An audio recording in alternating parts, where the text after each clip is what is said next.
সেপ্টেম্বরে বাছাই পর্বের দুটি শেষ ম্যাচ খেলতে মাঠে নামবে বর্তমান বিশ্ব চ্যাম্পিয়ন আর্জেন্টিনা। নিয়ম রক্ষার ম্যাচ হলেও এই ম্যাচ দুটি নিয়ে আলাদাই পরিকল্পনা করছেন লিওনেল স্কালোনি। জোর দিচ্ছেন আর্জেন্টিনার মিডফিল্ডের উপর। ক্লাব বিশ্বকাপ জিতার পর এনজো আছেন দারুণ ফর্মে। শুধু চেলসির জন্য নয়, জাতীয় দলেও গুরুত্বপূর্ণ মিডফিল্ডার এই তারকা। সাথে আছেন লিভারপুলের নাম্বার 10 খ্যাত অ্যালেক্সিস ম্যাকঅ্যালিস্টার। ক্লাব নয়, আর্জেন্টিনার মাঝমাঠের মধ্যমণি এই তারকা।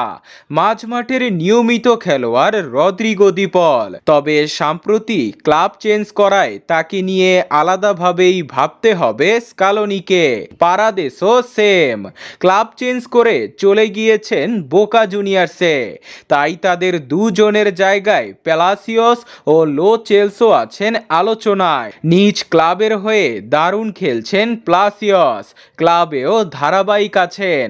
রিয়াল বেতিসের হয়ে ফর্মে আছেন লো চেলসো। এছাড়াও আলোচনায় আছেন নিকো পাস, মাস্তান্তুনো ও ক্লাদিও এচিভেরি। সব মিলিয়ে শক্তিশালী হবে আর্জেন্টিনার মিডফিল্ড।